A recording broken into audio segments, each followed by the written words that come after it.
Tabe has just released Arc 9 Chapter 31, and this video will be a summary of the chapter. Highly recommend you check out my Arc 9 Chapter 30 summary. Anyways, let's begin.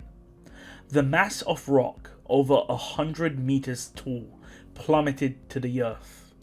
The rock shattered apart, launching boulders with the size of around 5 to 10 meters of size.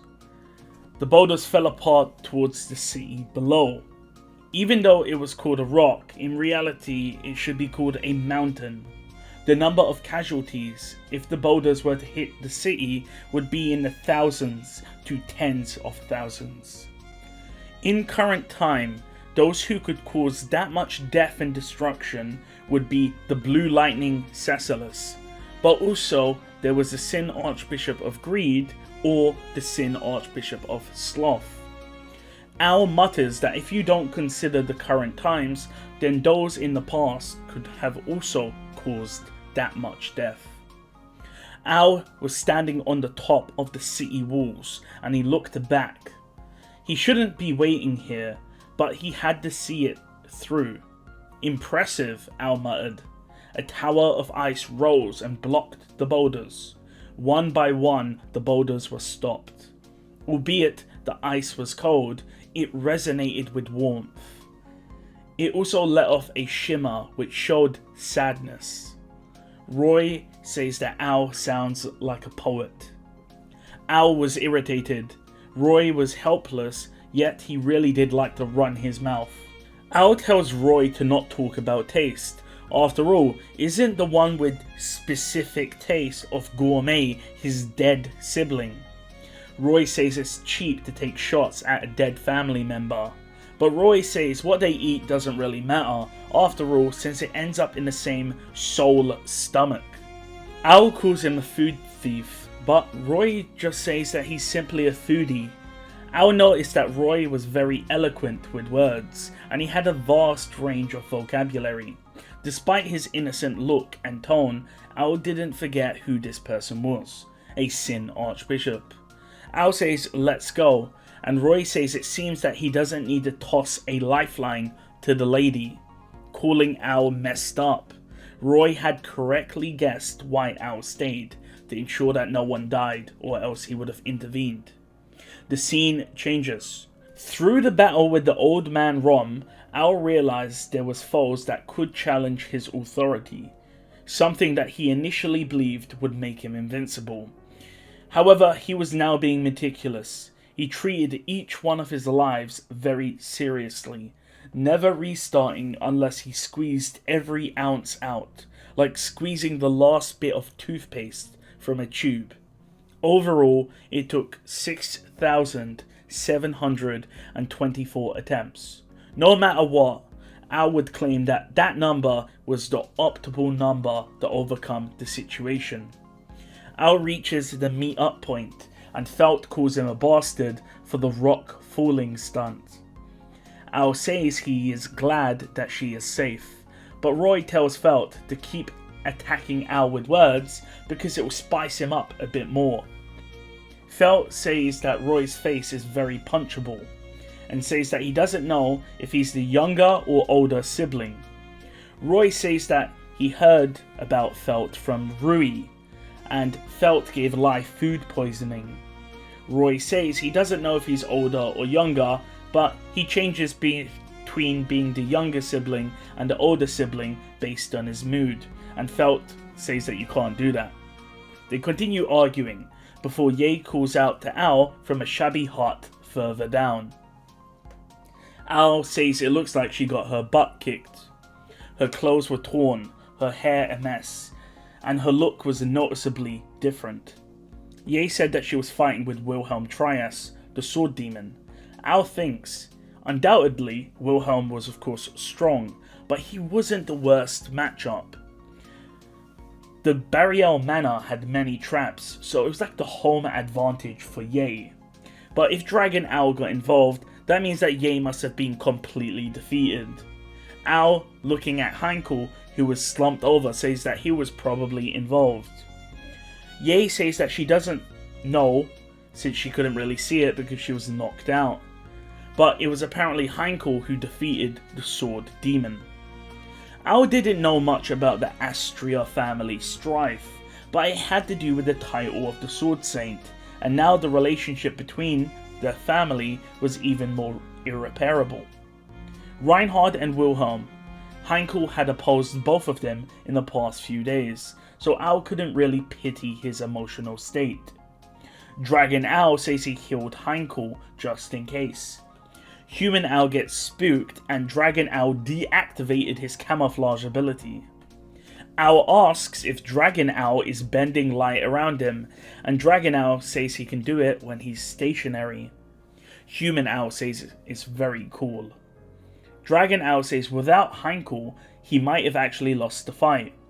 Ye was disheartened by defeat. Dragon Ao was humbled by Wilhelm. Hankl backstabbed his own father. Felt was cursing at them, and Roy was scolding them. They were currently in a terrible state, yet Ao, the villain, had to keep marching. Still, everyone was alive. Ao deactivated the domain and restarted a new matrix. The events in the capital was now a reality for the world, which meant that the tears from her violet eyes could not be undone. Ao states he can't make exceptions for anyone. Ao asks for food, and Ye says that she stole some and made notes about where she stole the food from so Ao can pay it back later. Ao then asks her to deal with Roy. Roy says that he has a curse mark on him, so he will simply be patient and take stock. After all, he knows that Lai Batinkaitos died, so he will wait before doing anything. Regardless, Ye ties him up. Ao tells Dragon Ao that Plan B worked. Felt was mad that Ao took advantage of Emilia to stop the rocks.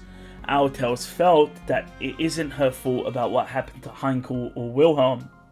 Felt says that ever since Reinhard became her knight, anything that happens to him and his family is her business. Likewise, Ao is connected to Priscilla, so him doing these deeds will also disgrace Priscilla. Ao, however, says that the princess is gone. To Ao, when you are dead, nothing remains. Worrying over the legacy of someone who died is futile, so Ao tells Felt to live life to its fullest. Felt asks what Aldebaran is, and Ao says that he is the following star, a following star that fails to reach the brightest star in the sky, and with that Ao turns away. Ao approaches Hankl. Hankl knows that Ao is there, but continues to look at the floor. Ao tells Hankl once it's over, the dragon blood will be his. Ao knows that Hankl doesn't need any comfort, he just needs a guarantee. Hankl pulls Ao's cloak, and Ao fell to one knee, and Hankl had his sword to Ao's neck, telling Ao to keep his word. Hankl follows up with saying, "The dragon blood and the witch of envy." Ao says don't worry, that's what gluttony is for. Hankl shrugged Ao off and went back to his position. For Ao, the fact that they got Roy and they all survived was very good. He wasn't suited for leadership, but he had to sell the ship. Ao snapped his fingers, saying that they should rest, but Ao's words were cut off as a large boulder fell on him. The scene changes. Otto was furious. Ao, who was once a comrade, broke many laws, but most importantly, he turned against his own. Otto was a pacifist. However, he could no longer be passive. That approach wouldn't save his friends. Otto was someone who kept checks on himself. He had power and authority now with working in the Emilia camp, but he never let it go to his head. However, someone had hurt his friends. Compassion defined the Emilia camp. However, their enemy did not want to come to the negotiation table, so Otto would not show mercy. Otto was receiving a status update, and he continues to try and think ahead. He needs to try and remove as many variables as possible. Otto would use any means to succeed. Ao had somehow gotten past Reinhard, got the Divine Dragon onto his side, and beat Felt's forces. The abandoned quarry by the west of the royal capital. This was a report from a Zodder bug. Otto's nose bleeds. He was overusing his divine protection. Otto could use his bugs to do things others couldn't do, such as dropping boulders on their enemies. Felt had left a message in the Barrier mansion, hoping of course Otto would find it. The words she left was the Great Vent. Of course this was a location in Kararagi. Otto knew that was their next target, or maybe even their final destination. Otto would let them go, but he would always be watching. No matter where they went, he would follow. He would spill his blood. Otto says that he won't let them rest. They've made the world their enemy. Otto would keep whittling down their strength. He didn't have any overwhelming force, nor was he a grand strategist, but this was what he could do. And with that, the chapter ends. So, anyone want to guess on who is Roy going to eat to make Satella go away?